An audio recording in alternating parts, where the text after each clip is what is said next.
Hello, everyone. I'm Andy. That's Dan. It's got a wrap. And this is the Great British Rank-Off. Wrap it up. No, we're starting it.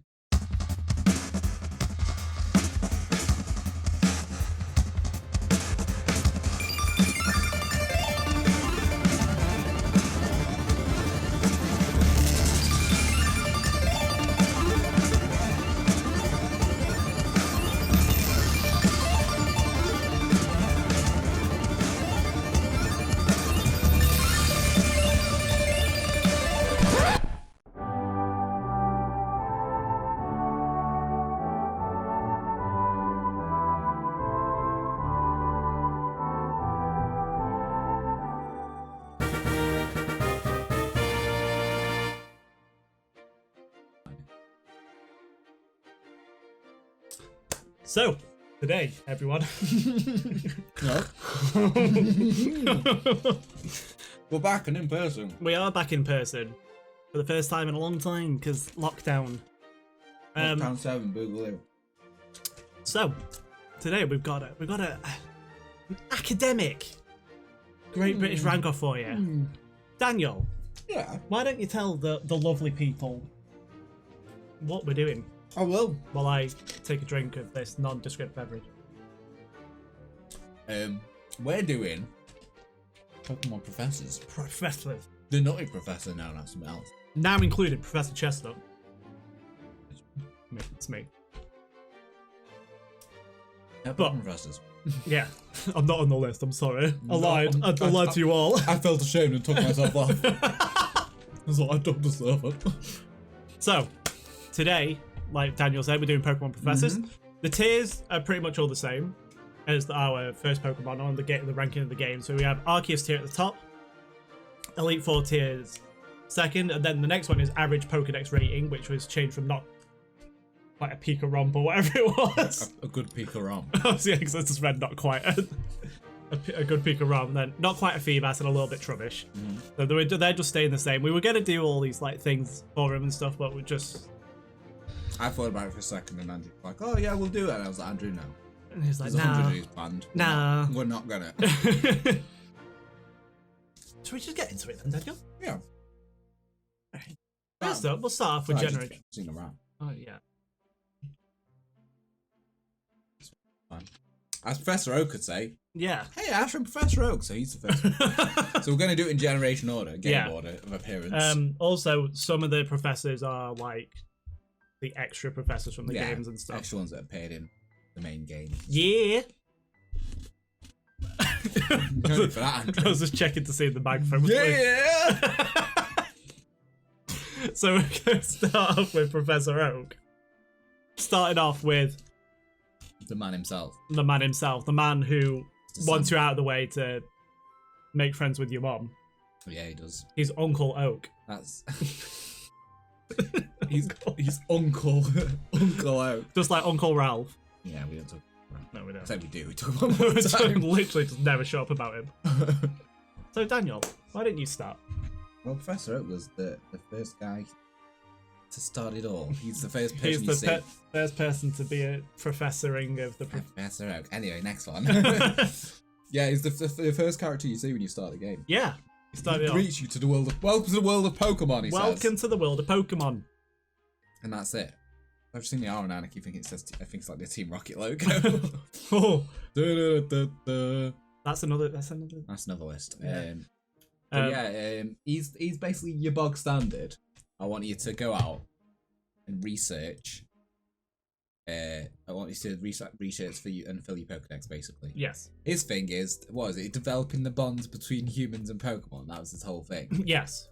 That's like why how humans and Pokemon can get along. That's why he gives you the starter to go out and build bonds. Because that was the first thing about Pokemon, was like how humans and Pokemon interact and connect and stuff. So he's like the leading authority on that. Yeah. Filling your Pokedex. And he's one of the oldest professors. How old is he, Andrew? I don't know. I just know he's one of the oldest. They don't age, so who can tell? Yeah. It's probably like 5. 5 standard Poke years, which is like 50. Yeah, I think it's obviously he's going to be. Yeah, I think he has to be. And he's appeared in quite a few of the games. What's he like? What's he like as a person? You know, he's like Pretty generic person. yeah, he's just amiable. He's very studious, Yeah. and he's very sort of like he's very friendly. He's very approachable, but he's like gives off that sort of like when you, especially when you see him in the anime, he gives off that, or at least in the original series, not now. Yeah. Ash is very sort of in awe of him, and he's like, oh, I'm, you know, like he was very annoyed that he was late, and he was like, I've got this one Pokemon, I want to see if you can do it, because that helped his research as well. Can you raise this Pikachu? Yeah, because it's the last one late. Yeah. And obviously, as ties into the main characters as well, because he is, depending on the games, blue or green. Yeah. Grandfather, and he's also Gary's grandfather in the anime. Gary's grandpa. So he's that, and he appears in Gen 2, he appears in Gen 4. Yeah. Obviously, he's in the remakes in Gen 3, so he's in those as well. Has he appeared in any others? I think he's mentioned in. He's mentioned pretty much all of them. Yeah.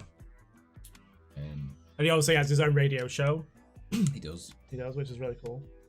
And then it's like, oh, they were talking about Pidgey. Pidgey likes to fly. Join us next time. That's the correct radio show. It's like, oh, I've learned something today. Thanks, Professor. And then does he rate your Pokedex in Gold and Silver? Yes.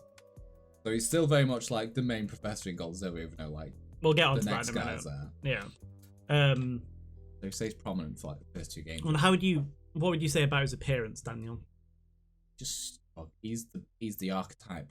Yeah. Professor. The nerdy science guy. He just needed glasses. I mean, it's weird that like he looks very similar to Ash. Take away the eyebrow. Yes. He's got a similar hair. Yeah. He's got similar eyes. Daniel. Yeah, that's right. We're breaking through. We're breaking through to the other side that he's already been banging Ash's mum because he's Ash's dad. Is there anything else? Unconfirmed rumor. Oh, he had a nice little study jacket on. Yeah. Yeah, but that's pretty much not much to say about it because he's just sort of like he's sort of he's the yeah, he just sort of like he appears and he stops you from leaving the town. He's the one sort of like what all the other Professors is based on going forward. Yeah. Obviously, they changed from that. Yeah, so obviously, as the first one, it's like probably the most important Pokemon. Yeah, and he's still very relevant to everything. To this very day, top Yeah. of Arceus tier. For now. Yes, top of Arceus here. There we go. Next up, we have Generation 2's Professor Elm. It's the professor with a peanut head. Yeah. As opposed to the big square face of Oak. Yeah.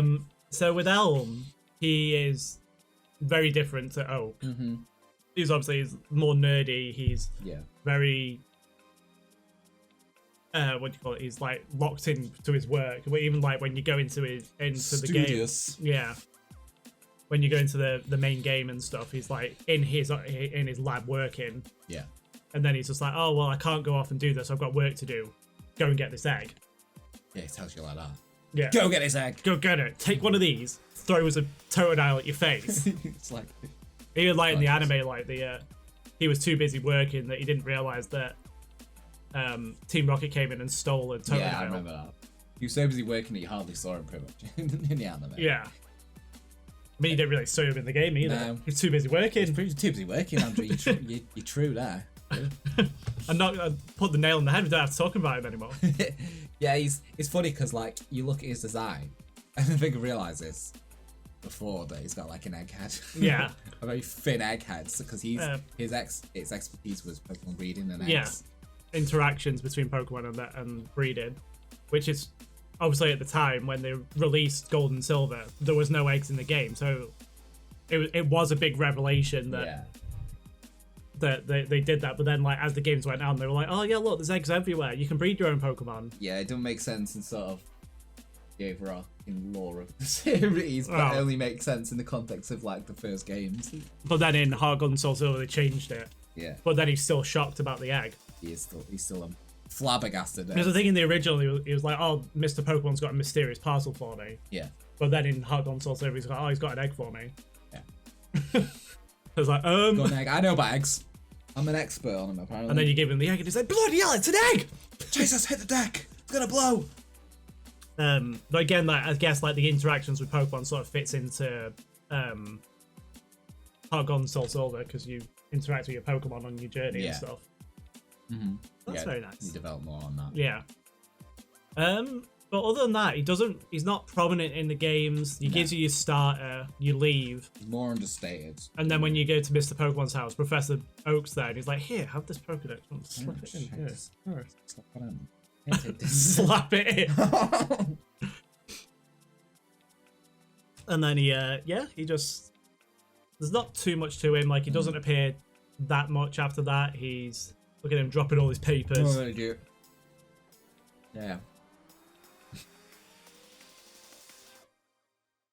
And then, yeah. What does he do in game? He gives you he gives you like a Master Ball. Yeah, I was about to say, he gives you the Master Gives Ball. you the SS ticket. Gives you the SS ticket, yeah. Other than that, it calls you on occasion. Says, oh, something's going on in Goldenrod and stuff. I'm getting weird radio signals. But other than that, it's just there. The last thing in Golden Silver introduced the phone. Yeah. So you didn't really need to like appear. But then like he didn't even like rate your Pokedex. Professor Oak did it. No, yeah. Which just everything was just like Professor Elm was just there to give you the Pokedex and give you like a flimsy excuse to go on an adventure. It's ironic actually because it's a flimsy excuse for a professor. So what do you think, Daniel?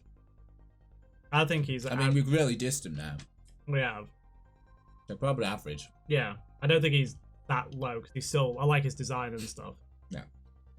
That's the thing. Like I said before, that I have like fond memories of him, but I think it's more fond memories of that era. Yeah. And that generation of games more than him particularly, just because he's like the Pokemon professor associated with it. Yes.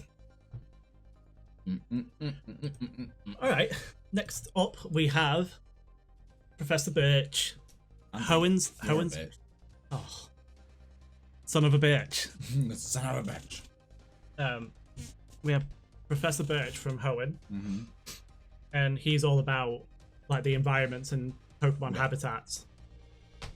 And he's like your standard sort of like, well, not standard. He's like a sort of explorer type. He has like he's like one of outdoor scientist. Yeah, he goes out into the field a lot. He gets in a lot of trouble. Field scientist. Outdoor scientist. Outdoor scientist. I really like Professor Birch. Professor Birch is one of my favorite professors, just because of all the random things that he gets him into trouble. Yeah, I mean, he starts the game getting attacked. Yeah. And it was either a Poochyena or a Zigzagoon in the original, depending on who you played, Ruby, Sapphire, or Emerald.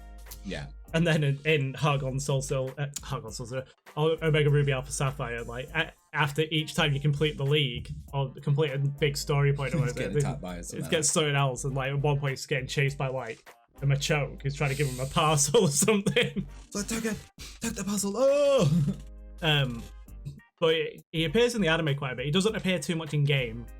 No, he does in Omega Ruby Alpha Sapphire, but in this he doesn't. And then I don't know if because in the anime, May is actually Norman's kid.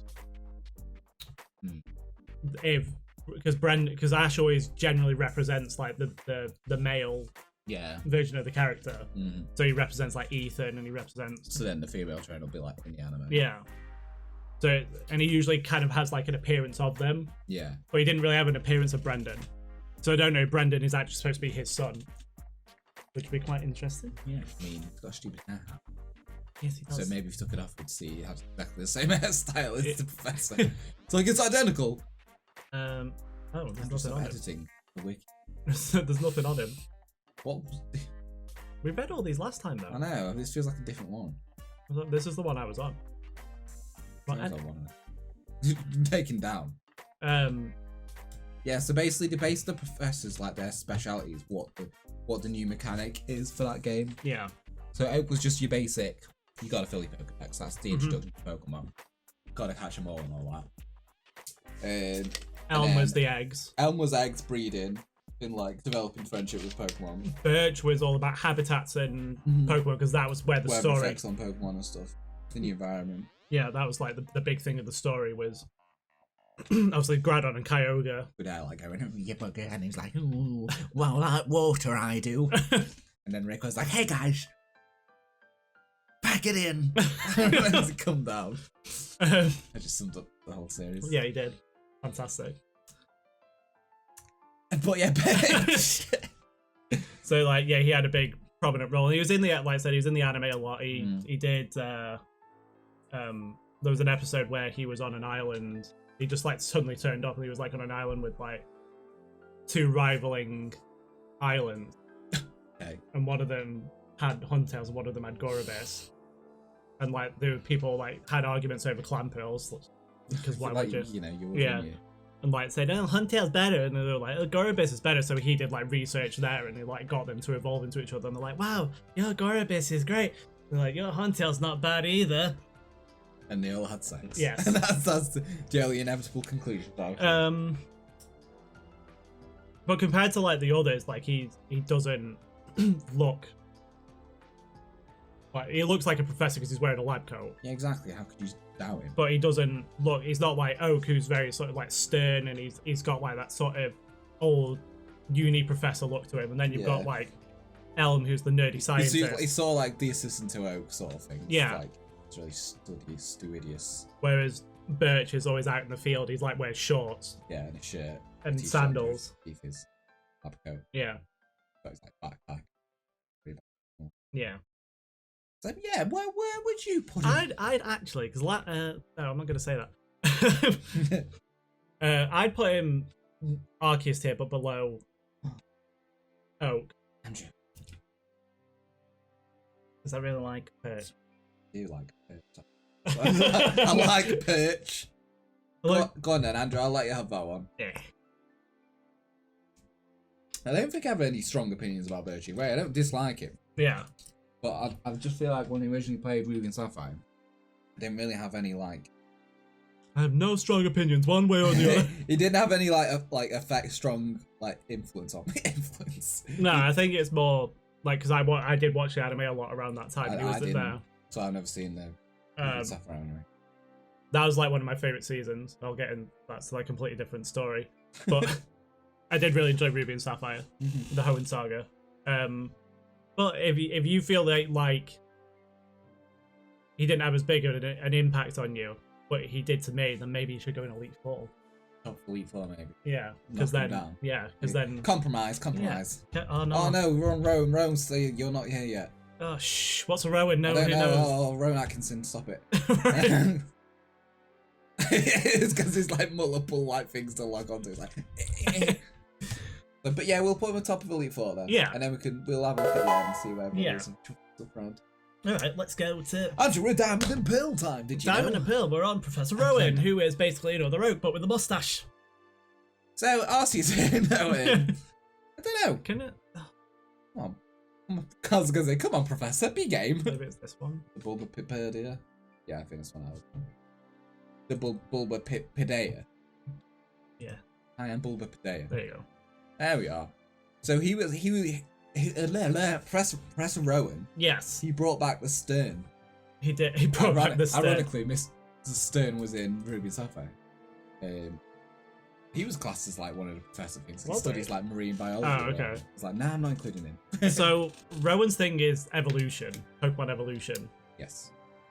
And he even like makes a lot of references to that in game because obviously in Gen 4 they were just like. And apparently forms as well when planting. Yeah. It was like, oh. It was like, but what if a Pokemon doesn't evolve? Is it in its perfect state? Is it going to evolve eventually? I'll be the judge of that. I'll be the judge of that. And then he walks out the door really ominously. So he greets you to start the game, doesn't he? Yeah, he does actually greet you. Because Elm didn't. That's why yeah, Elm's we got Elm points for that. Elm's like the main professor that doesn't. Because Elm very much feels like throughout the game, Elm feels like sort of like the junior professor. Yeah, it feels like the assistant. It's not that it's an assistant. He feels just like he just feels like he's not as advanced as Professor Oak. Because he's quite young as well. Yeah, well, he's probably like older. Yeah, I think both of them because they're both age. Really good friends. Yeah, well, they're good, great pals. Because Oak's in Diamond and Pearl and Platinum. Yeah. And he opens the Pal Pack, I think. But Rowan is just like, yeah, he's very stern. He's very serious. Like you start the game and obviously you start with like Barry's there, and Barry's very hyper and stuff, and then you find in at least Diamond and Pearl, you find the briefcase that has the Pokemon in it, and you take him, and he's just like, you stole from me. I see. Well, gotta give you these Pokemon then. It's time for me to get my notepad to tell you how much of a great job you've done. I was like, oh, okay then. And then in Platinum, you're about to run through the grass, and he's like, I'm gonna kill these kids. sick of these kids running through the grass. Just screwing around. It's like, get off my lawn. And then he takes, he's just like, oh yeah, here you go. And then Dawn or Lucas turn up with the briefcase, and he's like, here, give him a Pokemon. I want to see what happens. Because he's like, even though he's all about Pokemon evolution, he's all about the evolution of you as a trainer as well. Yeah. Evolution. And how you go about evolving Pokemon, yeah.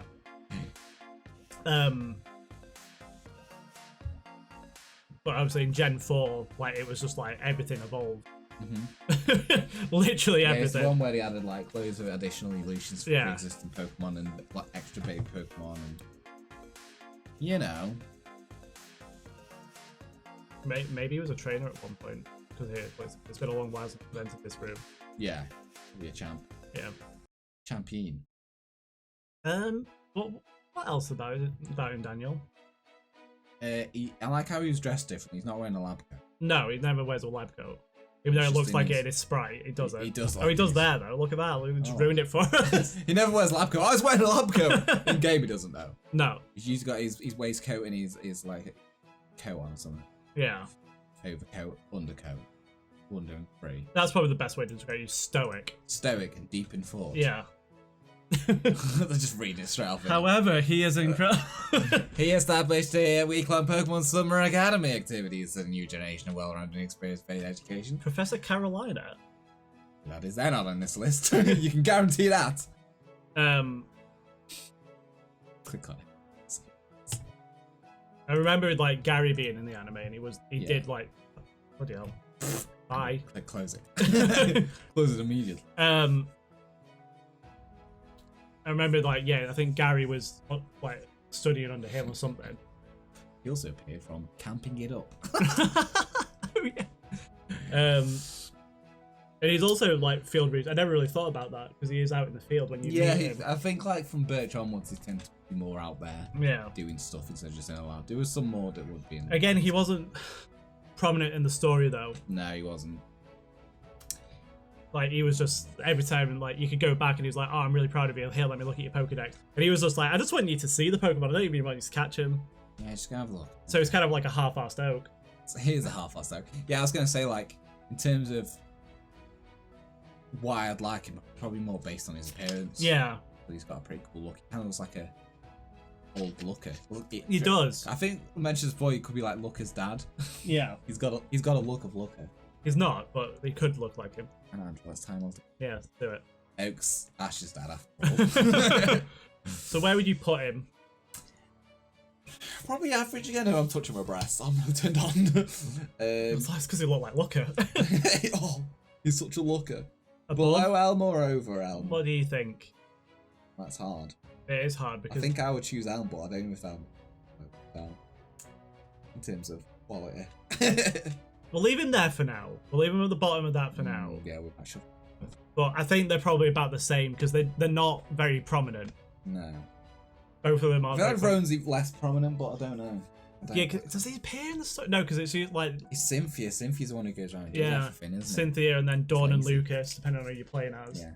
They're there. Well, he does appear. He appears in Canalave. Well, that's it. Yeah, that's it. And he tells you to go off to the lakes and stuff. So he does have more of a prominent... I guess that... You know what? I think that... knocks him up. Yeah, because he does appear outside the lab. Get down. Get down. Get down, Elm. Down. Bad. Drop the chicory out of your mouth. What? Just his eyes in two different directions at once. So yeah, Rowan's ahead of Elm in an average Pokedex rate hole.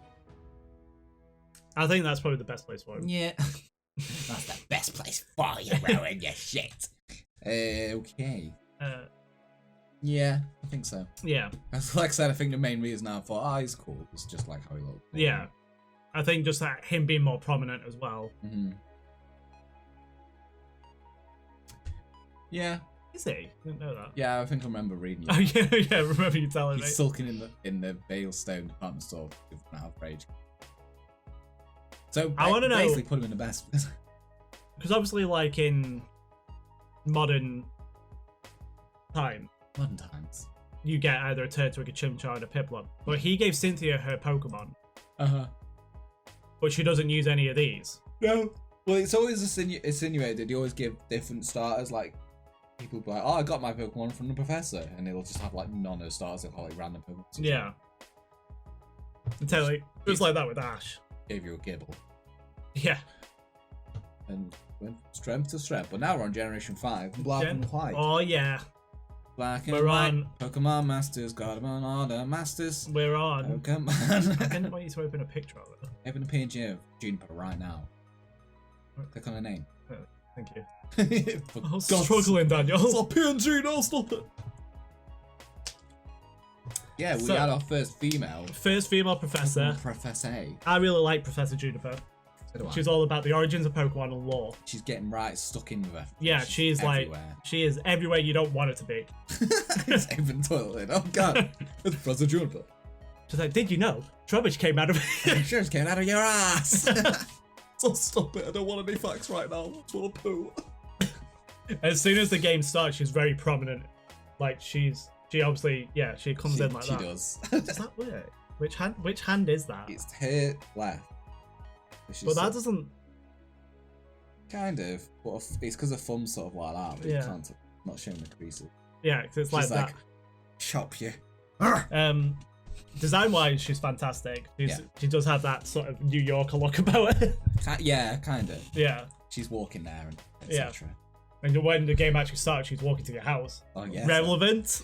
I think so. And she's just like throws the Pokemon at you. Again, just like abusing you Pokemon.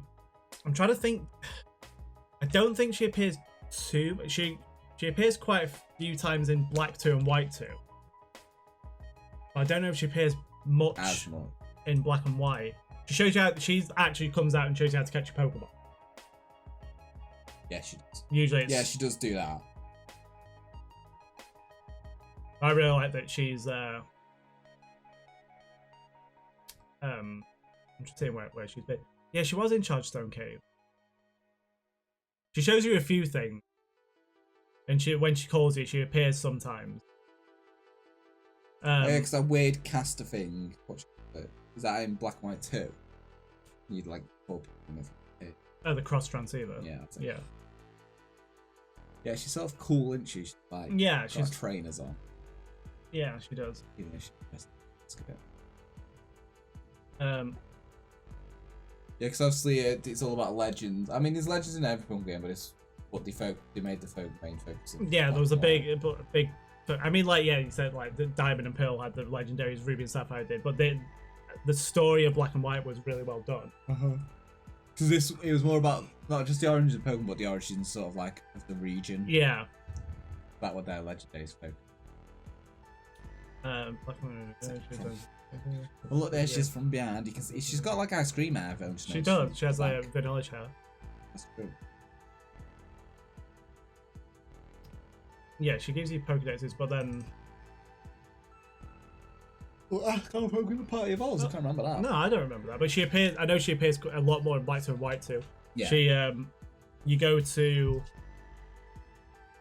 God, here we go. Miss Stralton City. And she goes over to the Pokemon, basically the Pokemon Tower. Yeah. And then she flies, once you beat the gym, she flies over with you to the volcano town. Mm-hmm. And she goes through the volcano and meets you. And then she goes into, I don't know what, it was like Lamentis town or something. And it's like a town surrounded by the wall near the Great Chasm. Yeah. And she's like, oh, I want you to listen to this story about this Pokemon, so Kyurem, and they're like, oh yeah, Kyurem used to come into my town here, so we built a wall. We built the wall. He used to come in and eat people and Pokemon. So we built a wall, so she's like very much in there. She's another field. She goes out in the field a lot. And then in Black 2 and White 2 as well, she has, I was gonna go Bianca then. Bianca. Bye, Anchor. Gives you your starter Pokemon. Which was very nice. Yeah, he's there. Yeah, she becomes her apprentice. So it's nice to see like progression. And then she was her. We'll go on to him in a minute, but like her dad was the previous professor, and then she took over from him in his research and stuff. So. Yeah, it's so cool how it's sort of like progressed. Yeah. Where would you put progressive professors? Oh, he's done it. Arceus too. Below Oak, but I think Arceus too. Oh. Bloke. Bloke. Gonna put her in bloke. Yeah. Even though she is a female. So yeah, next it's speaking of a dad, here's her dad. Cedric Juniper. He appears again, like he kind of appears later on in the games, and it's all to do with like the Dragon Spiral Tower. Yeah. I think in both instances he's around the Dragon Spiral Tower. I could be wrong. I like the fact that later on he's sort of made professors or like sub-professors who were in the game as well, like versions of Professor Oak. Yeah. Like, did sort of base the face on his template, but change it slightly. Yeah. And Cedric Juniper very much has that about him. Yeah, he does. With the brows and stuff. There he is. There he is. Trying to find him. Pokemon distribution and biology. Ooh. Hey, doesn't he tell you something to do with, like, was it the one where you brought imported Pokemon? You have anything to do with that? No. I just remember distribution. I was thinking, yeah, that's right. He upgrades to national mode. Yeah, that was his thing. And then in Black and White 2 is like around there. Again. Yeah, and on the players he gives you the players super rod, so he gives you access to all the like. Yeah, he's basically giving you access to more Pokemon, which is cool. But yeah, he doesn't appear a lot. No, he's very much a little side character. Yeah, he's not the main professor. The main professor is obviously Professor Juniper, but he needed a mention because he's prominent in the games and stuff. I'd say maybe average, just because he's. Yeah. Would you put him? You sort of have to rate him sort of a bit differently anyway, because he's not. Yeah. Would you say? Yeah, just because. He's not that just prominent. by the fact that barely in it. Next up, we have Kalos' Professor. X. Y. Z. Sycamore. Professor Sycamore. Don't know, that is French. But he don't even sound French in anime, does he? No, but he does say French words. Oh, bonjour. Bonjour. Yeah. Mon ami. It's like broad American. Bonjour, like. Hey. That's me, the petit What do you think, pois. Daniel? I really like his design. Yeah, I think he has a cool design. He was all about Mega Evolution. Yeah. I don't know if that was... Which goes against him in my book. Knocks him down in estimation to me. Was it Mega? Yeah, Mega Evolution. That was then, I think. Yeah. You can evolve Pokemon past that point of no return. Yeah. Yeah, so it's about like pushing Pokemon beyond the limit. So that was the same with like the team Flare and everything. Like, oh, I want to be beautiful. And he was the first Pokemon professor we battled. It's true. Yeah. That post game. No. We fight him in game a couple of times actually. The first time you battle him, he gives you the Kanto starter. Oh. He's the only professor to give you a starter outside of the region that they're introduced.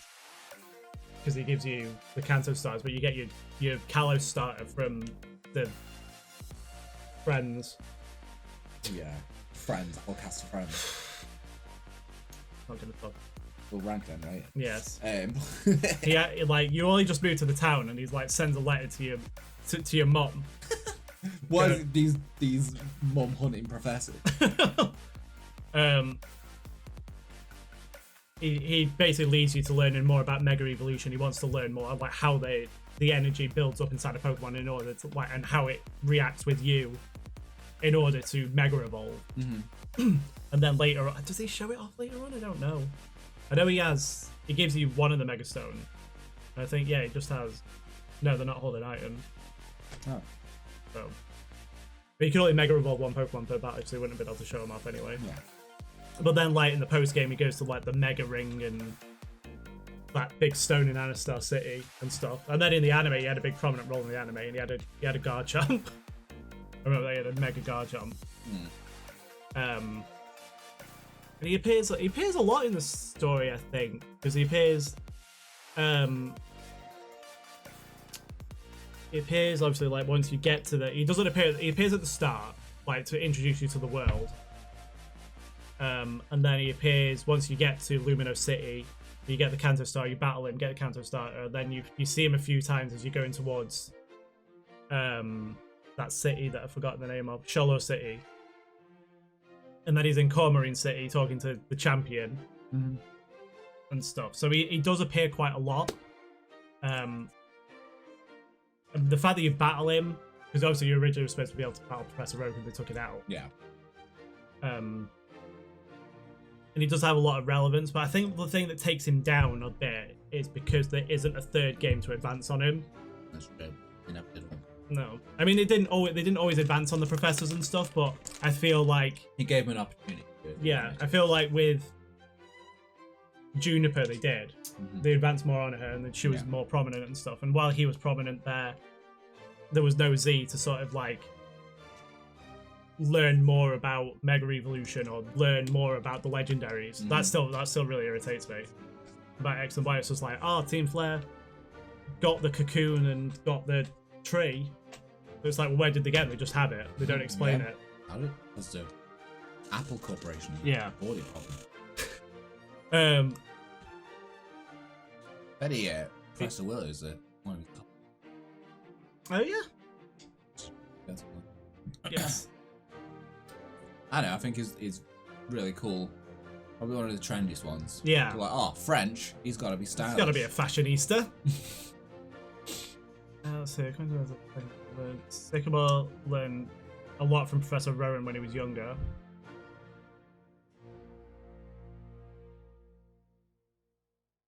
There you go. God. Yeah. However, he left fairly quickly because he just decided he didn't have what it takes. So in the games like Universe, he didn't have what it took to do Mega Evolution. So he had you go out, like all 5 of you go out to do it. Yeah. Because he wanted to learn more about it. That's interesting to see like how the professors are like connected. Like he says he was the sort of he learned under Professor Rowan. Yeah. And then Oak and Rowan were friends. Yeah. And Elm learned under Rowan.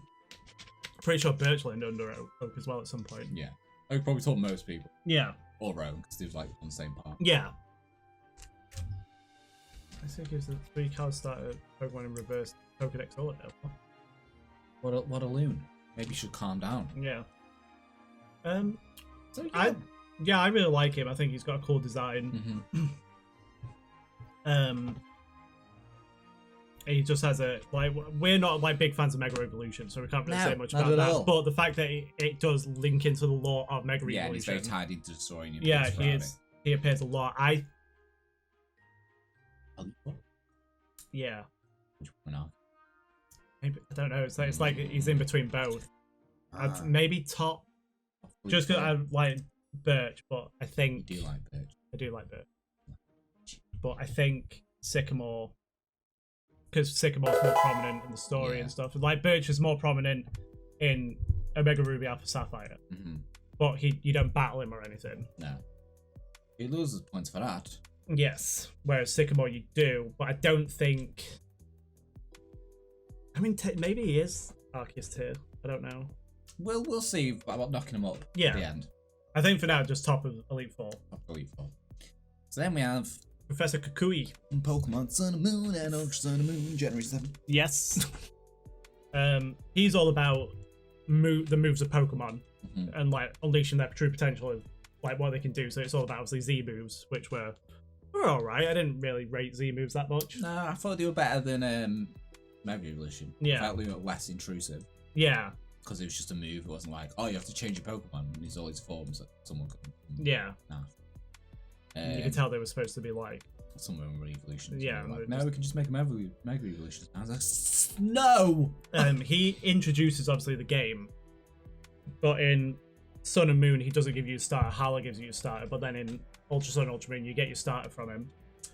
Yeah, because he's the professor, but obviously the islands are governed by their kahunas. Yeah, kahunas. He's very prominent in the story. He's like everywhere. He really is. Probably one of the most prominent ones. Yeah. Up to now. Because won't leave you alone. No, even when he teaches you about the a random 4-way battle. Yeah. Arena place where he's like the masked royal. The masked royal is like a wrestler. Yeah.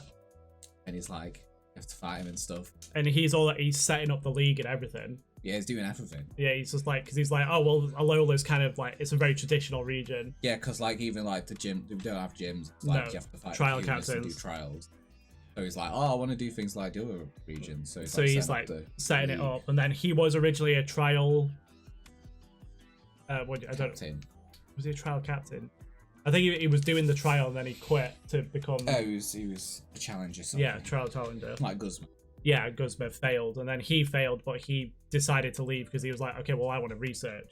Yeah. I don't know if he has anything relevant to the other professors.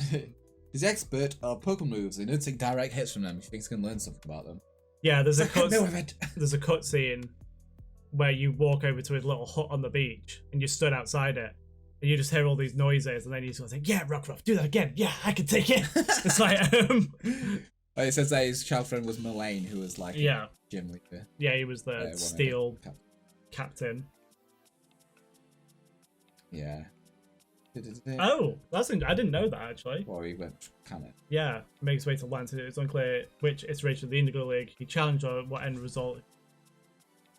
He appears a lot in the anime as well. Yeah. Well, most of the bloody captains do in the anime. Yeah, he's Ash stayed with him, like lived with Ash. He got married. He kicked out his wife. So I think like a lot of it was like Ash saw them as like a father figure in the anime. So it's an interesting dynamic like that.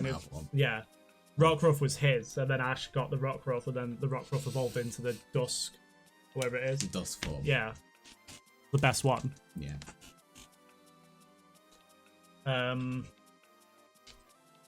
And then in the Sun and Moon, he is the champion. Yeah, that was cool. Yeah, I did like that. And he does the catching tutorial as well. And he shows you how to use Z moves. So he shows you how to do the battle royal. He's punching at it. Yeah. And then he does the catching tutorial again, but he's not the champion in the other one, but he can challenge you. Oh, yeah, it's cool because his lab, he has like Pokemon wandering around. Yeah. His lab's probably the most coolest one. Yeah. I think, Kukui's right up there, you know. Yeah, I really like Kukui. And he's just like, but he's very laid back as well. He's not. Yeah, he's not your archetypical professor character. No, he's not super serious. He's cool. He encapsulates the Hawaiian style. Yeah, and he calls you cousin a lot. Yeah, which is very. But he's probably the youngest professor. I was just about to say that. Seems like he'd be the youngest. Maybe not. I think Elm's the youngest. Probably just he looks the coolest. Yeah. Elm's a nerd. He's down with the kids. Elm looks about 40 when he's probably like in his 20s. Yeah. Yeah, he's very evolved. I did like that. Yeah, I did too. A lot of people like, I can agree to it to an extent in Gen 7 and Gen 8 that they say, oh, there's too many cutscenes and stuff. Kinda. There is, but like the thing is that they've evolved Pokemon from what it was, because it was always just, obviously it was just always the same sort of formula, and they've evolved it more into an RPG, and it's just like a typical RPG where there's a cutscene. Yeah, it's just an RPG, really. Yeah. I think Arceus tier. Do we put him above? Do we put him above Juniper? Do we put him above Oak? Is he less than Oak? Is he less than Juniper? Because the cop-out thing after we've done this is like Oak's going to be like the top. Yeah. But should he be? Because like we put him there because he's like the first, and he's sort of like the blueprint. He's the main central one, and even in every sort of media, he's in the games, he's mentioned in the games, he's in the anime, he's in the games. I think they all do though. That's the thing, but maybe Kukui below him then, but above Juniper. Yeah, I do really like Juniper, and like I like her. That's not dissing Juniper. Let's just say Kukui's more. Yeah, prominence. I think he's just prominent. He's got a better overall, probably a better character.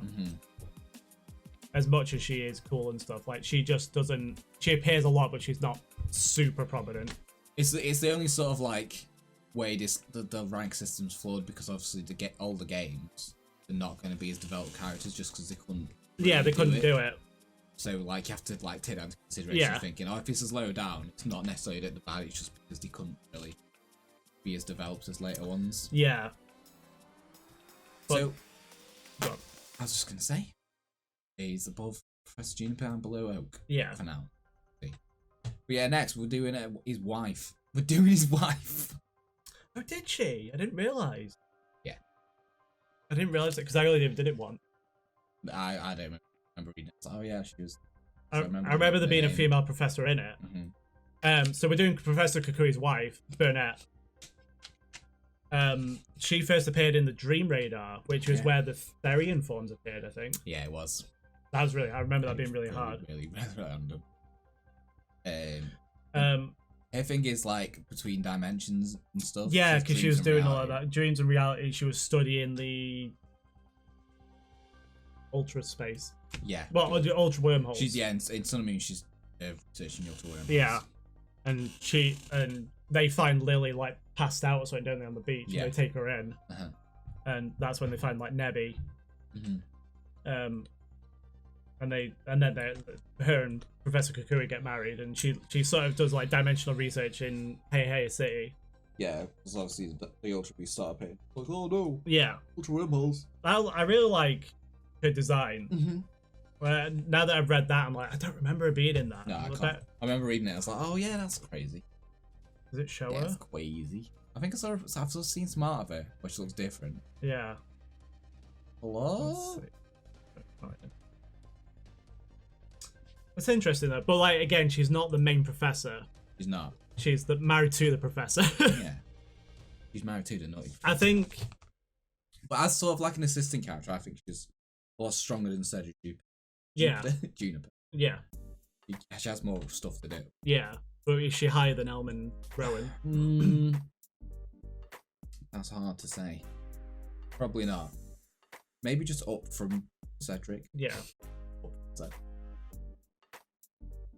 It was basically just on a like design alone. I should be like, yeah.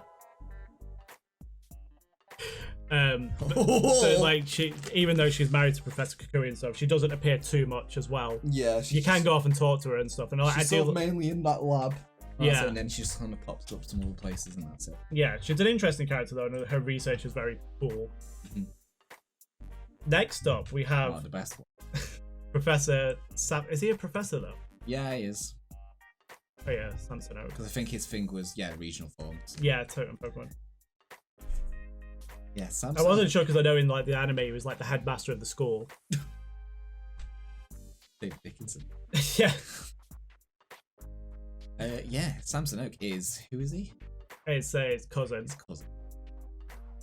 Basically, again, same face. Yeah, the same face, but Hawaiian. Very. When we first saw him, I was like, "Oh my god!" Are they actually putting Professor Oak in? He's just got like a tan and long hair or something. Oh my god, he's retired to Hawaii.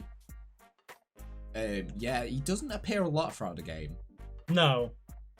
I think that. Oh no, that's no, that's not what that is. All right. Yeah, he first appears in Mali City, which is the third island out of 4. So yeah, technically 5. Quite later on, yeah. So I think wasn't he the inventor of the Rotom Dex? It has something to do with Rotom Dex, yeah. Yeah. And he's all about the forms of Pokemon, the variants, the regional variants. Because Sun and Moon was the first one to introduce. Yeah, it was. So that was his job basically.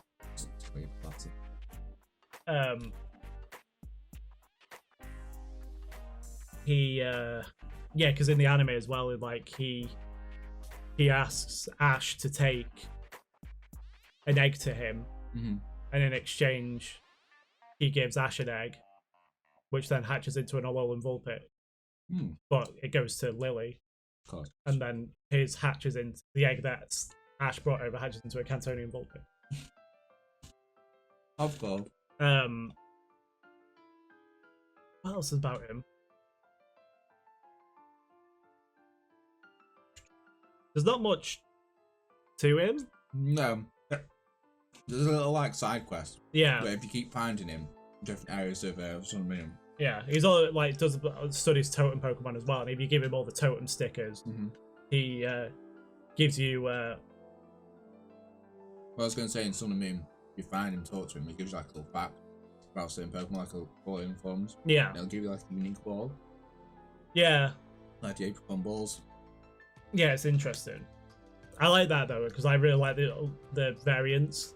I just wish there was more, and they weren't all Kanto in at least Sun and Moon. Yeah. There's less Kanto ones in Gen 8.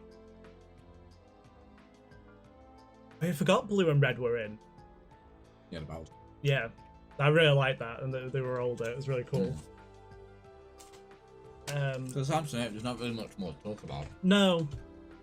He studies regional variants, he studies totem Pokemon, you get given stuff from him for showing him both. You actually get given the totem Pokemon. Yeah, you do. Where's the problem now? I don't know. Because again, he's not prominent, he's not the full professor. I feel like we might have to knock down some of these, Cedric and maybe Samson Oak, into not quite Feebas. Not necessarily just because they're bad, but just because they're literally in it like so fleeting. Yeah, they're not super prominent. Could you put Samson above Cedric? Yeah. He's a bit more interesting, isn't he? Yeah, I think so. So Samson Oak's at the top and not quite a Feebas. Yeah. And Cedric's below. Just because they're just not prominent. It's not that we don't like them. Yeah. Can't really slag them off, it's just they're not really there much. Yeah. Now. It's Sword and Shield time. Sword and Shield time. We have Professor Magnolia, who's not that prominent at all. No, because she's like meant to be the main professor. Yeah, she's the main professor in the game. She specializes in Dynamax and gives you your Dynamax bands. And look at her there, phone. And she encourages Leon to endorse you for the gym challenge. Yeah, it makes them all. And apparently Professor Willow is one of the colleagues. Yeah. But then at the end, what is interesting though, because at the end of the game, she steps down as the professor and gives it to her granddaughter. Yeah. Who we'll get into. That kind of makes sense why she's not that thingy, because like she's sort of like on the verge of retiring. Yeah, she's just like she wants to push Sonia to do it. But yeah, she was just studying Dynamax. But yeah, she's not that prominent. You don't get a starter from her. Should have paid a penny to. Nope. You go to her house. Lazy. Yeah. She's based off the Queen as well. Lazy. You heard me. I like that she's got a... That is a funny touch. Yeah. She's got a, Clover Knight? Yeah, it's either Clover Knight or Clover Squire. Yeah. On a walking stick. Yeah. Yeah, she's not really... Any trivia? What's to say about it? Not making a but with it, so okay. Sinistea and Poltergeist are their only known Pokemon according to the manga. Yeah. There's not much to British. say about her. Do you get it? No, there really isn't a lot to say about it. She's like the least impactful professor. In the series. Like the main professor. Like even we have more to talk about Samson Oak. Yeah. And he's just like a side character. Are you gonna put him really low down? Honestly, is she getting in trouble? No. Why not? Throw in the bin. Not quite a Feebas really low down. Yeah. Head of Cedric. I think because I feel like Cedric's like the one who's getting all the stick, but it's just because he took how he does it. Yeah, he's just the original. I think the only reason Magnolia's ahead is because she still has a more prominent role because she's still the main one. Yeah, she's the one who does the least with it. Yeah. Next. Oh, okay. That looked really weird then. I was like, what? Next up we have Sonia, who is Professor Magnolia's granddaughter. I really like Sonia. She goes around and she talks about the history of Galar. Yeah. And I really like that. So I'm all about history. I'm all about lore. So. All about Galar. I'm all about Galar sometimes. I'm all about the Galar region. Yeah, the Galar region. Yeah. Yeah. Lauren doesn't like her for one reason. Why? Because she wears a handbag. It's rubbish Like a then. coat and then the bag just goes underneath it. It's like, Oh yeah, I see. Yeah. annoying. She appears a lot in the game. She has a yamper. She does. She does appear a lot in the game. She appears and she tells you stuff interesting about the Gala region and the history behind it. So she's basically doing what Magnolia should have been. Yeah. Obviously she's old, so she sends her granddaughter. Yeah, and she's just like, oh, I don't want to deal with this sort of thing. She's like, very, at the start, she's very sort of like, oh, I'm just her assistant. I don't want to do it. Why is she making me do this? Why can't she do sort of this? like undecided what she wants to do, sort of thing. And then as the game goes on, you learn more about her, and you learn more about her love of history and what she's trying to figure out about the darkest day, as they call it. Yeah. And then eventually she, once you sort of complete the game, she realizes that like this is what she wants to be. She wants to do that sort of as research and how the history of the darkest day affected modern day. Yeah. And Professor Magnolia gives her a coat. Take it. It's like, it stinks, Grandma. It stinks of old. And then she writes a book on like the history of Galar. Yeah. And then those stupid people turn up.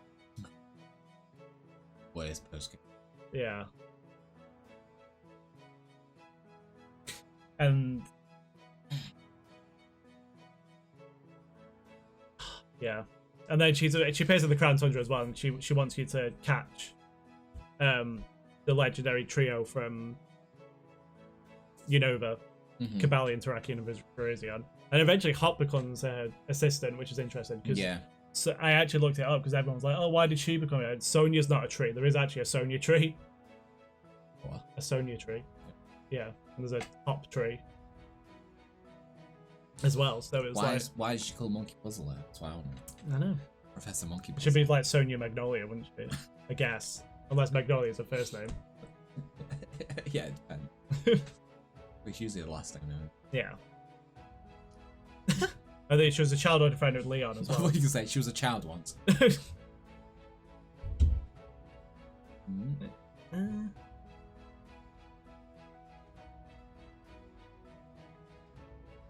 yeah, I really like her. Yeah. Yeah. Where would you put her?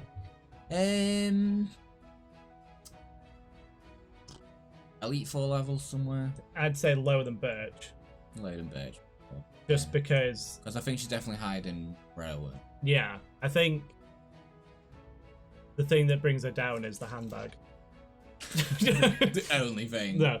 I think it's because, like, when the games were revealed, like, yeah, she was the one who did that, supposedly, like, she was, like, she did the 24-hour stream, whatever it was, the 12-hour stream. Yeah, she set it up. It down.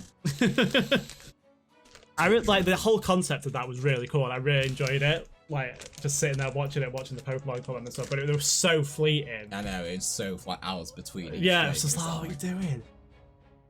Just a chance of, if you just were popping in now and again, it's a chance of seeing it. It's so silly. I had it on it because I really liked the music from it. Yeah. And the sound effects of it, so I had it on in the background, and every so often I'd look and there'd be like an Impidimp and stuff. And then it was all to do with like the Galarian ponytail. That's why it was there. And I think that was the official first time they revealed Impidimp. Yeah, it was. But he got leaked. Yeah. Like months before that. So. No. But I think she's there. I don't think she's as high as Sycamore and Birch. Technically, she does a lot more than Birch and stuff, but I think she's just because she's technically not the professor for most of the game. Yeah. She's just there, like she's more like a historian, trainer, historian friend, historian colleague. Look, yeah, don't be so generous with friend. Yeah, and then to wrap it up, Daniel. I thought we'd do the Pokemon Professor from Go. Yeah. Which you might think, why? That's stupid. That's not a proper Pokemon game, and you're right. But Pokemon Go has been out for a while now, and via his research tasks, he's like that is sort of his story, like in the development. Yeah. So he's not like the professors didn't include that, or like a Pokemon Bank, a Pokemon Home, who were just there as a face of it. Yes. He actually like gives you stuff to do. So, what would do Professor Willow? Yeah, he send you out to do all these research tasks because he wants to learn more about Pokemon. So he even gives a little backstory on. Yeah. He worked at a lab studying under Professor Oak, who still looks up to today. Nice. He's worked with Sycamore and Magnolia. There you go. It ties into Pokemon Go because it's like his mother researched Pokemon ecology and the great outdoors. Yeah. Like, he discovered Melton.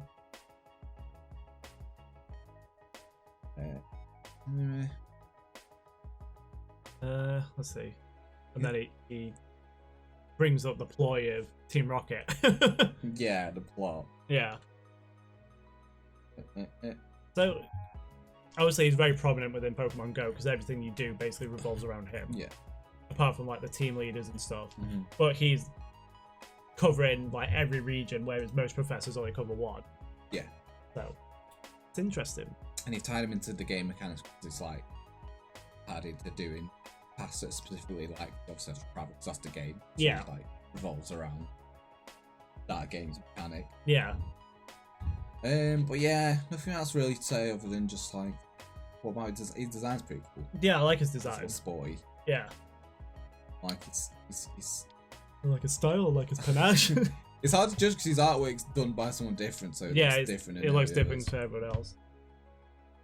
Where'd you put him now? Obviously not too high up because he doesn't have really like. Yeah. It's not in a narrative game.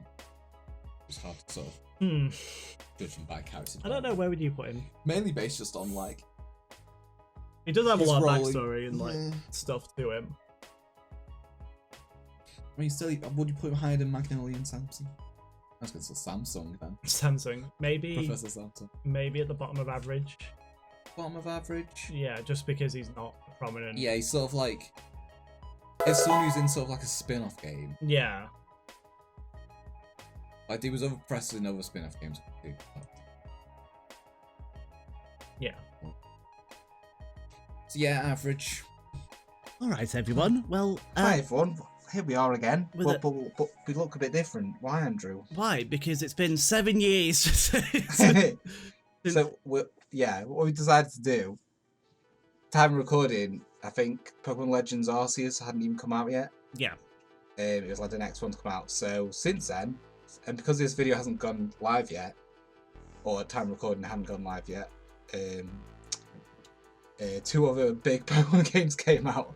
So we thought instead of just letting it be out a day, seeing as there was only like a few more professors to go, we thought we'd just add them on to the end. Yes. Just juggle things around a bit.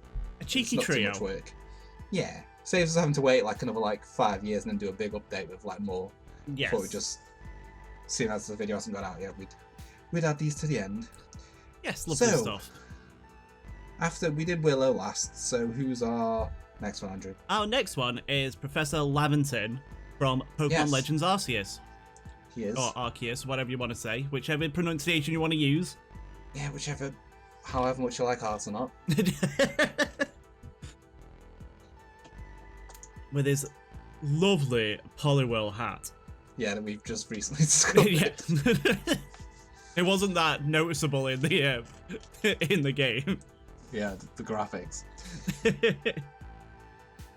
I'm trying to remember now. It seems ages ago since I played Arceus. Well, he was. There was a lot of wonderings of where he was from, but based on a few things, a lot of people thought. We'll get into why, but like a lot of people thought he was from an Indian region. Yeah.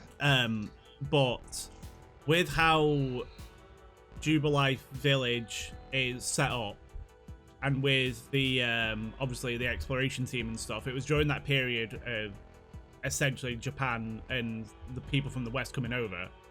Because it's based on Hokkaido, which was the last region in Japan that was ever sort of populated. It just had like random, natives and stuff there. Yeah. And then settlers started to come, and then eventually people from the west started coming over. So it's also influenced with that. And one of the Dex entries says that it's about the Raichu thing, where in like Gen 1 it said, the Indian elephant, it can take down an Indian elephant. But they've changed it to be like, oh, well, it can take down a Copperaja from my home region. So everyone's like, oh, he comes from there. It's like, no, he comes from Galar, because Copperage is from Galar, but it's also from the Indian region as well, because obviously it's all about the last Maharaja. That's where it came from. And then just the way that Jubilife is set up, it's all about like Galar being mixed with not Sinnoh. Hisui, that's it, yeah. So yeah, it's all about that. So he's from Galar. For me personally, he's from Galar, especially when he's got the polywheel hat on as well. It's just like the wheezing chimney as well. Yeah, the wheezing chimney, because it's all like Western, very British architecture for everything that is from the exploration team. Yeah, even his name's quite British. It's got like that old sort of British professor sound to it. So yeah, I think he's from Galar. Yeah, and then he's just come over and he's like doing his Pokemon experiments and stuff while he's over there. And leading he's the writer of the first Dex. That's what his whole thing was, wasn't it? Yeah, I think so.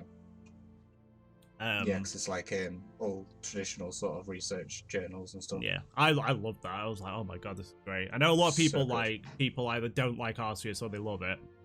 Yeah, I feel like it sort of gave us what we were missing from the mainline games, which is like lots of side stuff and research and more in depth like things to do with Pokemon catching and things like that. So, like, could it have had a few more battles? Yes, but at the same time, it was up to you. It was completely optional for the most part if you wanted to go around catching things. And people are like, oh, I don't want to do that. I don't want to catch 50 Shinx. It's like, well, don't do it then. Yeah, that's like if you don't want to complete your Pokedex. That's their version of the Pokedex. So it's like you don't have to if you don't want. Like, I think you had to get a certain amount to get to the next area. Yeah, but it was always like fairly. It wasn't that high. No, it was always like, enough in the area for you to sort of like capture one of, to then move on to the next. Yeah. But I really liked it, his take on the Pokedex and like what was happening and. Yeah, what it was is I was gonna say his unique selling point, but he was just like sort of starting the Pokedex sort of thing, wasn't he? Yeah, that was his like unique point, was that he was the original Pokedex man. Yeah. He was writing it for the first time. As a as far as we know, it was the first time. Or if he was just the first in universe so far, anyway. That you know of. Yeah. He was cataloging all the Pokemon that he was coming across and all this stuff, and then he I don't know if I can't remember if it ever said how he acquired the starters. No, I can't remember. But it's been a while. But like he obviously didn't have, because they weren't set up as the starters yet. Obviously there was nothing about like, oh, these are starter Pokemon sort of thing. No. They might have been in other regions, because obviously by that point there's a lot of mentions to the other regions, and a lot of people are like, oh, well, how is that if this is so barren? How is that? How are the other areas and regions all set up? And it's because like Hokkaido wasn't set up until like it was like they chose this region specifically because of that reason. It was like the 18th century or something. Yeah. It was around the time of the Industrial Revolution when Hokkaido was set up, and that's why there's a lot of tech there that people are like, oh no, it's like really far in the past. Why is there all this tech? But no, that's why there's all these ruins. I think everywhere. Also like the time traveling aspect of it really threw people off as well, because it initially gave the impression it was a lot further back, like it was just like sort of medievally sort of like that far back. Yeah, they all thought it was like around the time of like when Palkia and Giratina and Arceus and stuff like were around. Made the universe. Yeah, and it's like, no, it's a lot more recent. That's why there's lots of technology. Technology. Andrew, can hear you, Mike. Yeah, no, sorry, it was getting loose. I had to tighten it. I had to tighten up, Mike. Yeah. So I'm trying to think. What was he like as a character? He was sort of like absent-minded when he was. He was really absent-minded, and he was just like, oh well, what? And he was just like, oh yeah, I'm gonna help you sort of build it, and he was really scatterbrained from what I remember. It's obviously been a long time since we played it, but yeah. And I remember him just sort of being like, he was sort of a pushover kind of thing. Kinda, yeah. Like not complete pushover, but like he was just sort of like, oh, he's the head of this, whereas forgotten her name. Yeah, Silene. Yeah, Silene. Yeah, Silene, she was obviously the head of it, and then it was just like the good twist of like, we'll get into like her in a different time and stuff, but on a different rank off. Yes. She was helping you this whole time, sort of thing, and he was just, but she was very stern because she was obviously Cyrus's ancestor. So she had that characterization just to make her fit. Yeah. And it was just sort of like, well, I'm the leader, you know, you're just the research guy, sort of thing. So he was just sort of, it felt like he was very sort of downtrodden at the same time, but he was still a very important person within the thing. Yeah. Within the village. I'd say because of that, he wasn't as prominent as other characters in the game, like the was the leader guy. Oh yeah, Rowan's. Yeah. Yeah. Him and obviously Silent was sort of the more dominant sort of characters. Yeah. And he was sort of a background character, but you still sort of had more to do with him, sort of thing, in terms of the Pokedex and all that sort of stuff. Yeah, it was very important for the Pokedex, and all the entries were written by him. Yeah. And there's also like a nice reference to him, I think, and like the Pokeballs and stuff in Scarlet and Violet. You see in like one of the classes, don't you, on the wall and stuff. You see it. It's like, oh, that's cool.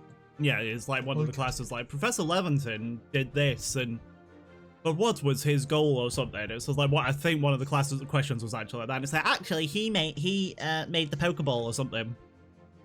Yeah. Oh yeah, did he invent the Pokeball? I think so. Yeah. Yeah. I think he was the inventor of the Pokeball. Oh, what a guy! He does it all. Because like again in the other regions, like they were bonded with Pokemon, but like all these people that lived there and moved over were from places where like they weren't capturing Pokemon, they were just there. Yeah. So they were still nervous, but in all the regions they were starting to capture Pokemon and use them, and that's why like the exploration team and the people like Laventon who came from Gallo, were like, oh yeah, well you can just catch them. Just gonna have a little read up just in case anything we missed. Yes, please do.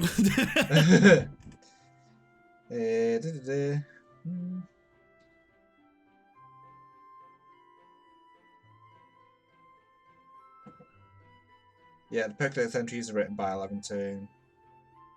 He also coined the term Scalchop for Oshawott signature seashell. Oh yeah, I do remember that. And the term Aura for Lucari's signature energy. He also observed that unknown resemble human writing from other lands, though no one takes him seriously, so he's also possibly a leading researcher in the unknown as well. Perfect. What an absolute whore for lore.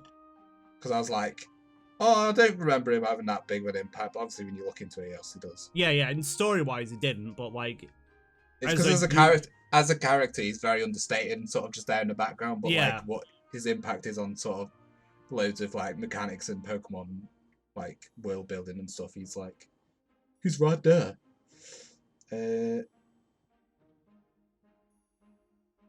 As the Galaxy Expedition team consists of foreigners to Hisui, Laventon is the only named Pokemon professor in the core series not to be from the region he resides in. From the Galar region, yeah, we talked about that. There's another hint to that. The writing on the blackboard in his office uses the alphabet from Sword and Shield instead of the writing style in Yeah, that was Legends. another one, yeah. So yeah, in terms of where we shove him, where do you reckon? I think probably Elite 4 level. Yeah? But where are the Elite 4 level? I don't know. Well, we've only got 3 in the Elite 4 level, so we can sort of go through it now. Well, Sycamore, obviously, he was all about his Mega Evolution and stuff, and like, obviously, we don't like Mega Evolution, but that's a different topic. Yeah, it's all his fault. So above him? I think so, because Birch and Sonia, like, they're important and they do great research, and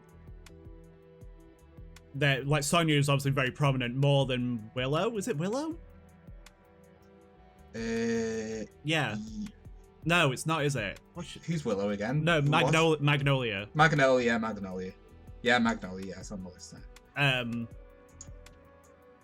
And then she becomes the professor over Magnolia and stuff, and then Birch being the father of your rival, and his just the general research that he does is really good, and then Sycamore is sort of very dynamic and feels very much from the region that he's in. And then he has his study on Mega Evolution and stuff. But I feel like he goes above Sycamore. Yeah. Because of importance in the series and the whole universe as a whole. Yeah. Willow. No, not Willow. Sonia. I've got to try and figure out. I know, yeah. Sonia, Birch, and Sycamore. Do it on my side as well, just to make it a little easier. Just for our own reference, so we know where everything's going. Okay. So my keyboard's like on an incline, so punching it. Okie dokie. Laboratory ton. He's at the top of Elite 4 level. Yes. Sweet. I think just because of his less prominent role within the story itself, like he's obviously there at the start and stuff, and he just has like random scenes and you can go and talk to him. I think he doesn't quite make Arceus tier. Yeah, he's not as strong a character personality wise and stuff. Yeah, he's not quite out there. So for the next one, it's technically one entry, but we're split into two because there's two characters, two professors. Yes, the Scarlet and Violet, even though they're technically the same character. Yeah. It's Professor Turo and Professor Sada. We're gonna do one each. They might end up next to each other. They probably will end up next to each other, but we're gonna, chat about each one. Yeah, because I don't know, with obviously never playing Scarlet. Yeah, I mean, they're playing Violet. I don't know if like there is differences in their characterization, because like despite obviously them being the professor and there being two different professors and they fill the same role, they could have different characterizations. Because like in it's more noticeable, I think, from Oras. May and Brendan, depending on who you start with, like their characterization is different. They have like different lines and they talk to you differently and stuff. Yeah. But I've only ever seen like random videos on it and like, oh, that's interesting. Like they actually are different characters and they're not just the same rival in a different skin. Yeah. So I don't know if that's the case with Turo and Sada. No. I get the feeling that it's probably not. I feel like they might have a few little like dialogue choices. Dialogue is different. Yeah. But I think overall their vibe is probably going to be quite similar. In that they're quite like cold, yes, and distant, and you don't really see the like true personalities because basically you learn about them through Arvin. Yeah. And his relationship with them. Because Arvin is one of the players' friends, and technically, I'd say he's a rival. Yeah, of some he's kind. One of the rivals. Yeah. And he is the son of both. What I would have really liked though is like in the other version, you saw them in the game, if you know what I mean. Yeah. Like so, like in mine, I would have seen Sada. Yeah, like they were the one who hadn't disappeared, sort of thing. Yeah. Yeah. And they were the parent, because it's not. I'm assuming that's the whole point, is that they are both the parents of Arvin. Yeah. But obviously that's not confirmed or anything. But it's weird because he only refers to obviously the one whose version you're in. Yeah. Sort of thing. Like, so it's like, is he an only child? And like the difference is they only like it's a mum in one and a father in another, and then you don't know about his other one. Yeah, you don't know about the other parent in the other version. You don't know if the other parent is supposed to be like Sada or Turo.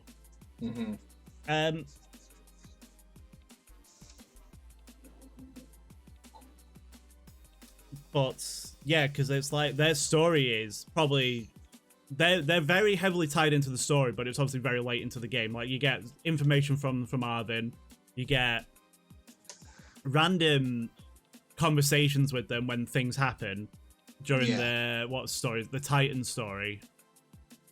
Yeah. You have like recordings, don't you, sort of thing. Yeah, they call you up and they're like, yes, it's you, player, from this school in this area, and you're like, okay. I unfortunately, like, I didn't guess like the twist at the end. Yeah. But I guessed that they weren't them. Yeah, I thought there was some like thinking that had happened to him, the real ones, but I just like didn't know what it was. I was like, after the first, when you do the Claw of Titan and you get the call saying, oh yes, blah blah blah, and they start talking to you, I was like, this is very, yeah, it's robotic. yeah, it's very robotic, and I just thought it was a recording, like they weren't actually talking to you. It was just like, it was a computer or something. I thought that's what it was. Yeah. Because you never actually see them in person. You just saw a video of them, and then you get like random calls from them. And then as the story progresses on, it's like Arvin like tries to talk to them, and they don't like register him. Yeah. And you just think, oh, it's because they're cold sort of thing. But it's like, no, there's something else going on here. Yeah. I don't know what it is. It's very strange actually, because obviously like we'll get into it when we start putting them in where they're going, but out of all Pokemon professors, they're probably like the most non-present ones in the game. Yeah, they're like the least. It's like through the whole game, you barely interact with them. It's always to do with the headmaster. What's his face? Yeah. Clavel, is it? Yeah. It's always like via him, which makes sense in the story because it's based around the school. So it's like, okay, yeah, you would obviously be with like talk to him more and stuff, or the teachers. You don't get your starter from them or anything. No. For the first time. Oh no, not for the first time. In Sun and Moon, you got at least Sun and Moon, Ultra Sun and Ultra Moon, you got it from Kukui, but in Sun and Moon, you got it from Hala. Oh yeah. But it's one of the only times where you don't get your Pokemon from the professor. And obviously, based on Scarlet and Violet being past and future related, with the Paradox Pokemon and all that, and just the way that Paridon and Miraidon look, the professors obviously very much are designed with that in mind, including their names, which are Spanish for, like, plays on the words of Spanish of future and past. Yeah. Like, Futuro is future, so he's just Professor Turo, and he's all about his future. And looking like a man in a Tron. Yeah, he looks like he's from Tron. And then we can go into the twist, Daniel. Yeah, well, we're going to talk about it. Yeah. What else do you think? What do you think? I don't know, it's hard, isn't it? Because like I said, they're not like, they're only there in the end game really properly. And even then, it's sort of like the sort of post-game sort of story that sort of explains the great creator and all the paradox stuff that's been happening. So it's like, you get a very small amount and then that's it. And it's sort of like, oh, okay. It's not, because I liked how they did it, but I wish they had a bit more presence in the game. Yeah. Even if it was like flashbacks or like more recordings or just anything. Yeah, that's the thing that disappointed me with it, is because like it's very intense and hard hitting what happens and stuff. But the fact that you see a video of them at the start and then you don't see them visually until the very end of the game. I feel like they could have got. I feel like it would have been better if there had been more like references or allusions to them more, even if they didn't appear themselves, like just to build it up a bit more. Yeah, because you can read like stuff about them and you know about them, and Arvin tells you about them that they're very distant, and it adds to it. Yeah. But you need. Even if it was just like after every Titan they called you, but it was a video call, because I mean you have a Rotom phone, it's got video capabilities on it. Yeah. So you talk to them that way, so just to show him and stuff.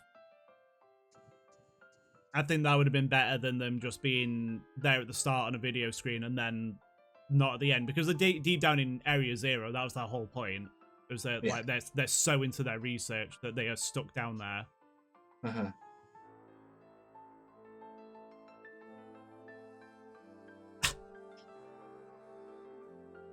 I was gonna say to spoil it. It's obviously not them. It's the robot. Yeah. But I was gonna say, like, if they'd done it slightly different, you could have had the robot being the one that was on like out of Area Zero. Yeah. And interacting with you. So then, like, the real M's still down there. But then, obviously, it wouldn't have played out the same. It would have been a bit different. I think they could have still had it work the same, because the whole thing is, like you said, they are robots. They were made in the image of Professor Sada and Professor Turo. Yeah. But they died. Yeah. And they were killed by the other, because there's another Coridon or Maridon, depending on your version. They were killed by the other one. It was more feral, yeah. And they got caught in an attack and they just died. And so the robotic version of them continued the research, and they wanted your help to stop the machine that had linked to the future and the past. Yeah. And it was bringing all these paradox Pokemon forward. But in order to do that, you had to beat them up. Yeah, because they had like, because the robots are basically programmed in a way that they had to like safeguard the whole thing. Yeah, and so to like stop it, you had to like stop them basically. And it was really like heartbreaking and stuff. Yeah. To do it, because it's like, oh my god, I'm fighting them, and they're not real, but they have the personalities and the emotions and everything of those people. Yeah. And it's really sad as well, because obviously Arvin doesn't know they're dead. Yeah, he just thinks it's just like, because they've like, even when they were like alive and there with him, they was still like in the research all the time, sort of thing, neglecting him. Yeah, they neglected him. So, but then it's just like, I just want you to know that your father or mother did actually love you. Yeah. And it's like, oh, okay. All right then. I feel like even though like we sort of picked holes in it there, it's still like one of my favorite like end game bits in the Pokemon. Oh yeah, it's phenomenal. So good. It's so good. Like when you once you've done all the three main stories and stuff, and you come together with your three friends, because it's obviously referencing that you can team up with friends and stuff. Mm-hmm.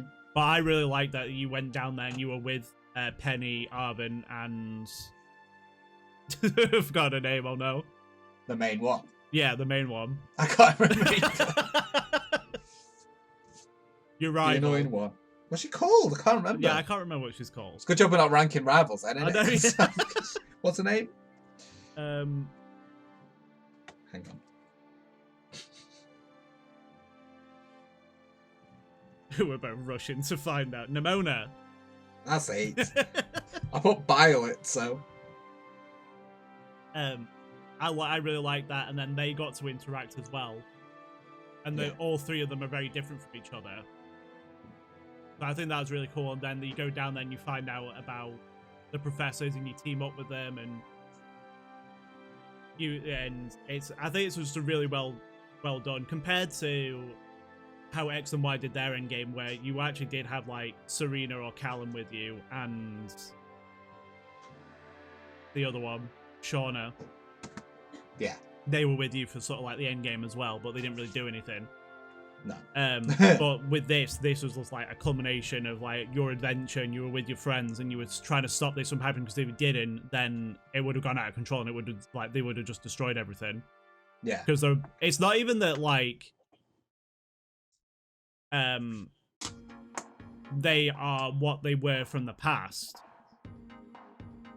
These Pokemon. No, that's why they're called Paradox, because Yeah. it's sort of like from an alternate sort of timeline or something. Yeah, it's just like something's happened with the linking to the past and stuff, and it's just like, is that how a Don fan looked in the past, in the future? Yeah. And it's Or like, did they all evolve into robots? yeah, did they all evolve into robots? What's happened here? Did God of War and Gallade combine again into one evolutionary line and become a robot? So it's like that's what they could be like, but it's been twisted. Mm-hmm. So that's why they're like Paradox, and that's why like people are like, oh well, why are they doing the legendary beasts? Why is Suicune one? Why is Raikou It's one? like a what if scenario. It's yeah, like, exactly. What if this happened? What if that? That's why it's all messed up, and it's not. It's like combined with a raptor and like a brachiosaurus.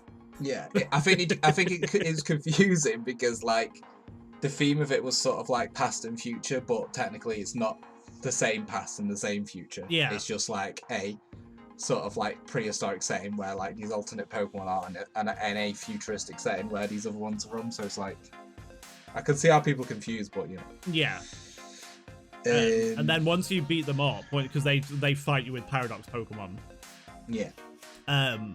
That's where I saw a few for the first time. Like Yeah. They go to the past. They go into that timeline basically. Yeah. They leave and then they tell Arvin that, oh yeah, despite them dying, they still love. Did they play a I can't remember. Did they play a message that was like recorded from them or something Possibly. to Arvin? I feel like there was something. Maybe there was something like in their sort of memory banks that he sort of played out for him at the end. And then that sounds a bit familiar. Yeah, they just like left and then they closed the time. Mm-hmm. What I would have loved, like, just to go off topic a little bit, what I would have loved is if, instead of the DLCs that we got, that we end up in that time and it's just like a different portion of Paldea, but in the future. Well, I think that it leaves it open to possibly do like a Legends game. Yeah. With either like both of them, like you go to one and then to like a portion of the other. I think that would be really cool. Because there's definitely like, you know, the room to do stuff there. And then they're just there because they teleport. Because I would have liked for DLC as well, but the more you think about it, the more bigger it becomes. And Yeah. Stuff like, but it probably should be its own game maybe, which would be really cool. And obviously, we have big thirst for both of them. Big something. Yeah, they keep making all the characters really hot, and I don't know why. Is it because the fan base is getting older? They're just pandering to us. I don't know. Oh, Turo, move over a bit. I don't. And Birch in that little thumbnail I've got here looks about 15. I know, yeah. When you said he was like Finky's dad before, I was like, oh yeah, it looks like a child there. It does. The youth of tomorrow. Yeah, they're both very attractive. Yeah. It's the Spanish in them. Yeah, that's why I am attracted to Turo, you see. That's the only reason. No, it's not.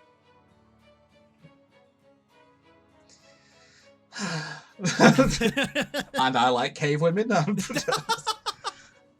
But it's funny because, like, we... In real life, we're pretty much probably the opposite of the versions that we got. Yeah, I like robots and sci-fi stuff. And then I'm obviously a big history buff. Yeah. I mean, Daniel likes his history too. It's not that Daniel Sure doesn't like his history, and I like my future stuff as well. Yeah, but we sort of lean more towards one than the other. Yeah, and then in this, it was like we literally just went for those versions because of the professor. Yeah, that was literally the deciding factor. It's like, well, I don't really care which version I get. Oh, the professor's hot, I'll have this one. I know, yeah. That'll do. And for me as well, like, I liked Miraidon more than I like Koraidon, and then you like Koraidon more than you like Miraidon. Yeah, I like them both, but I was just like, I'll just have this one. I like this. I like Sada. I think that's literally my only like preference in terms of choosing a version. So I was like, yeah, fair enough.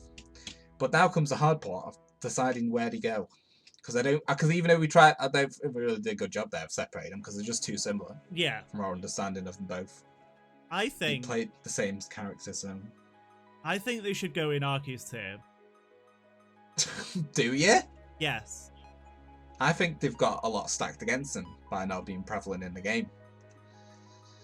But they're daddy and mummy, Daniel, so they go to the top. That is true. That is a good argument. But I think even though they have a lot stacked against them being there, like, I'd probably not Arceus tier, probably Elite Four, but not as high as Laventon. Yeah. But their end game made up for a lot of what they were lacking, if you know what I mean. For me, at least. It did. So if we can go through from the bottom and just see, like, you know, compare. Yeah.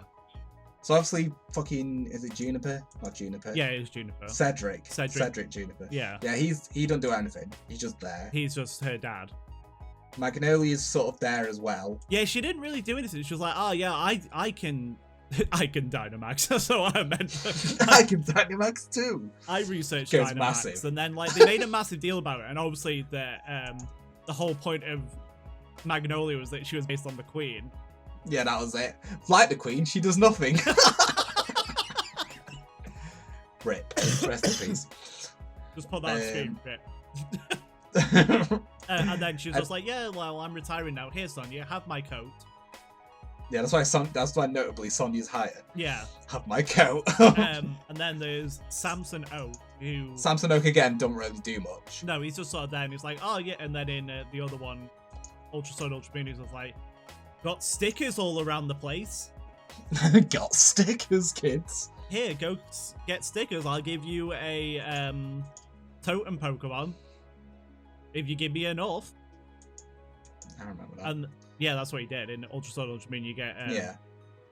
They were just everywhere. There was those stickers, and you picked them up, and then he just gave them to him, and he was like, "Here, have the totem Pokemon that you beat up." I'm sorry, I was saying let's whiz through this a bit faster because we're already at half an hour. I know, yeah, like, and then in the Burnet. anime, he changed his face to different Pokemon. It was really disturbing. Oh well, we should put him in front of the rubbish. Yeah. Willow is just he has some great like background. He's story prevalent in Go, but because Go's not very story based, he's just sort of like, nah. Yeah, so he's just sort of like there, but he has some good story. I've forgotten her name. Burnet. Burnet, yeah, and she's to do the wormholes and stuff, so she's got a link to the story. Yeah, she's and then sort of she's like, Kukui's wife. Well, yeah, which is cool. Professor Elm, all about eggs, but he wasn't that prevalent in the game that he was introduced in. Yeah, shame about that, really. It was just like, they were like, oh, well, we need to tie it into Kanto because it's... Yeah, well, remember Oak, he's here and he's better than you. Yeah. Because he was kind of like a new professor from what I understood. Yeah, he was like... He was just like, oh, before Elm, they didn't know where Pokemon came from. They'd never seen an egg in their life, even though, like, they set up, like, breeding centers for... So that's how they get all the starters, is that they'll have like people breeding that starter.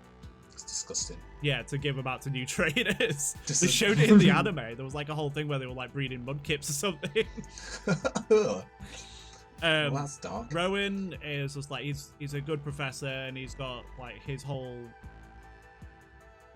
like his research is fantastic, but he's just really dull. Again, he's sort of not used enough, really. Yeah, he's not used enough. He's dull. He doesn't have a stellar personality. Sonia, she's more involved. She like follows you around and stuff. yeah, she's more involved. She's like actually doing research. She has a big role in the story, and then she becomes the professor at the end. So I just realised we were going through these just to see like how they stack up against. So we're like doing a full-on description of each one, even though we've already just been through them all in this video. Well, that's fine. We're going through it just to see like what they can, how they, you know, like once we get to Turo and Sada, we'll just be like, yeah, well they could, you know, squeeze in between these two, or go at the end of this one or whatever. Yeah, it's also a reminder to us because this is a tacked on bit at the end. Birch is all about his like environments affecting Pokemon and stuff, and he's like again, he's not very prevalent in the story. And obviously like anime doesn't equal the main game sort of thing, but he had a bigger role in the anime and stuff. Yeah. That's scratch from the record. But he goes there because he is thick. Basically. And then Sycamore again, he has more of a role in the story, I feel, like a little bit more. And then I can't really remember. He appears a few times and he actually fights you. Yeah, I think he's is he one of the early ones to fight? No, Kukui does, but yeah, one of the few that does. Yeah, he fights you, and then Laventon we've already gone over in this video. In this, he fights you. He just takes you outside and scraps. Yeah, he just smacks you down. Yeah, Laventon we've talked about. Juniper was because you know, she was very different from the professors at the time. Yeah, and she was like everywhere and stuff. Yeah, she like actually had a really big role in the story, and then even in Black and White, she had a bigger role, even though you didn't really see it till sort of later in the game. She came in and then she was there for quite a while, and she was like doing her research and trying to figure out this whole thing with like Kyurem and stuff and why it was so cold. Yeah. Kukui obviously has his big. He's involved in multiple roles in the game. Yeah, he's like there, and he's just I think he's a really good professor overall. He's very He's a different. professor. He's the masked thingy. Masked Royal. And then he's also setting up the Pokemon League and is directly involved in the league and stuff. So. And then Oak was just there because he was like the stellar opener for the whole series. And also he appeared in multiple games. Yeah, he's appeared in multiple games. He's appeared in like Gen 4, he was the godfather Gen of 2, Gen... research. He was mentioned in Gen 3 and stuff. Yeah, there was of once and like... Yeah. So I think maybe between Sycamore and Birch. Sycamore and Birch? Yeah. What a sandwich. What a sexy sandwich. I know. I think there because even though like Laventon didn't really do a lot in the story, like his whole premise of being so involved. I feel like his impact generally is like, you know, what makes him. Yeah, and then I think because Sycamore had his research on Mega Evolution and then you actually fight him and stuff, I feel like that if Turo and Sada sorry, my voice is going. If Turo and Sada appeared more in the story, they would have been way higher. Yeah. But because of their, which would actually put them a lot lower in our ranking, but because of their end game. The end game really does. It's just, I feel like if we led up more to the end game and he had more thingy, they would have been probably at the top. Yeah, we should have like duplicate it, put robots, Turo and Sada in there, and then put the other two a little bit trubbish because they're bad parents. Yeah. Can do if you want, let's clone them. They both exist near the top and at the bottom. We finally got one in Trubbish, Andrew. We did. They exist in both, like the paradoxes they are. Yeah, exactly. There you go. Law reasons. Look, it all fits. Excellent. Yeah, I'm happy with that list. Yeah, me too. We don't really need to go. We just went through it, so we don't need to go through it again. No, we don't. But have a look. We got the Arcus here: Oak, Kukui, and Juniper. Elite 4 level. Laventon, Sycamore, Robot, Turo and Sada, Birch, Sonia. Average Pokedex rating: Rowan, Elm, Burnet, and Willow. Not quite a Feebas. Samson Oak, good old Samson Magnolia, and Cedric Juniper, and then a little bit trubbish because they never appear in this actual story, and because they're bad parents. Is real Turo and Sada. Yeah, rip. May they rest in peace. May they rest in peace, bad parents. Just put that on there, great. I put it on there, little thumbnails out for bad parents. Yeah, so thanks for watching. Sorry this is a bit disjointed and all over the place, but like I said, we wanted to update it with the last few games. What are you laughing at, Andrew? I was like, how can I get something about bad parents in RIP? It's like, really incompetent parents. Oh, there you go. I'll put that on there in a little text. Yeah, but please let us know in the comments below what your order would be. Where would you put in Arceus tier? Your favourites and who are your worst? Yes. And where would you put the very bad parents? Would you be biased like us towards their sexiness, or would their bad parenting make them, you know, up in the bin? We did both. Yeah. We balanced it out with both. But yeah, thanks for watching, everyone. Don't forget to subscribe to the channel if you're not already. Make sure to follow us on all social medias, and then go to our channels as well. Yes, Bambap Excellent, and then DrewGamer for Andy, and Danji Designs for me, though I don't really use that much these days, so just check out danjidesigns.com for all my work. And we will see you in the next video, which won't be a rank off, but we'll see you in the rank off as well. Yeah, we'll see you there. We'll be ranking soon. Bye everyone. Bye.